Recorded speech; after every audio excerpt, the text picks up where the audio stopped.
Friends, आज के इस वीडियो में हम देखेंगे AES teacher requirement atomic energy central school की जो रिक्वायरमेंट आई है, वैकेंसी जो निकली है, उसके लिए हम देखेंगे वीडियो। इसमें एज लिमिट और उन्हें क्या पढ़ना है हमें, और फीस स्ट्रक्चर कैसे है, सैलरी कैसे है, सारी ही चीज़ें देख लेंगे। बाकी आप उसकी वेबसाइट पर जाकर भी चेक कर सकते हैं।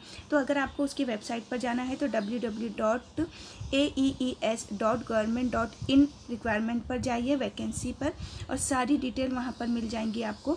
इसके अलावा हम शॉर्ट में डायरेक्ट देख लेते हैं कि ये जो वैकेंसी है वो है ट्रेन ग्रेजुएट टीचर TGT के लिए, प्राइमरी टीचर्स PRT के लिए, और पोस्ट ग्रेजुएट टीचर्स PGT के लिए।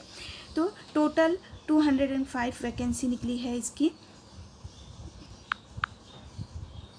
अब हम देखेंगे कि इसमें हमें एप्लीकेशन फॉर्म कैसे फिल करना है और फ़ी क्या है।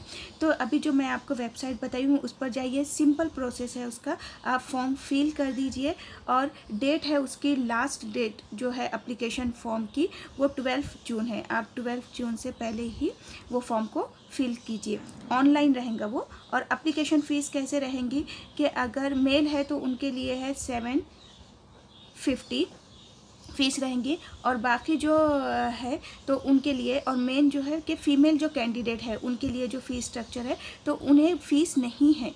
आप एप्लीकेशन फॉर्म वैसे ही फिल कर सकते हैं, उन्हें फ़ीस नहीं है। तो किसे नहीं है? SC, ST, PWD, ESM और फीमेल कैंडिडेट्स नो नीड पे एनी एप्लीकेशन फ़ीस, तो उन्हें फ़ीस नहीं है।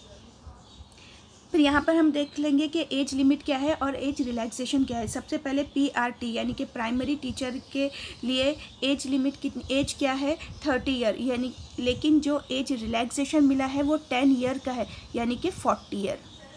वैसे ही TGT के लिए है 35 ईयर, एज रिलैक्सेशन 10 ईयर का यहाँ पर भी, और PGT के लिए अगर 40 ईयर्स है तो यहाँ पर भी एज रिलैक्सेशन, यानी कि 10 ईयर का एज रिलैक्सेशन मिला है इसमें। अब इसकी सैलरी का जो स्ट्रक्चर है वो इस तरह से होगा। अब आप जहाँ पर भी अप्लाई जिस पोस्ट के लिए कर रहे हैं, आप यहाँ पे उनकी सैलरी का स्ट्रक्चर देख सकते हैं। सबसे मेन चीज़ ये है कि आप एप्लीकेशन फॉर्म फिल कीजिए, और इसमें मेन जो सब्जेक्ट रहेंगे वो रीजनिंग है, और मैथ्स, न्यूमेरिकल है, मैथ्स है, और GK जनरल नॉलेज है, जिसमें आपको हिस्ट्री, ज्योग्राफी भी आ जाएगा, सिविक्स और अदर है। तो पैटर्न वही है जो टाइट में पूछा जाता है। तो अगर आप टाइट की तैयारी में हैं तो आप इस एग्ज़ाम को भी देख सकते हैं। उसके अलावा कि टाइट की जो न्यू बैच स्टार्ट हो रही है 1 जून से, और अगर आप टाइट की तैयारी में लगे हुए हैं तो ये एग्ज़ाम को आप ज़रूर दे दीजिए, क्योंकि आपको ऑलरेडी नॉलेज होगा उसका, रीजनिंग का, मैथ्स का, और अदर जितने भी सब्जेक्ट्स हैं, साइंस, हिस्ट्री, ज्योग्राफी और इंग्लिश और मराठी ग्रामर, तो आप ये दे सकते हैं। ये सिंपल था वीडियो। अगर आपको और डिटेल चाहिए तो आप वहाँ पर वेबसाइट पर जाकर भी चेक कर सकते हैं।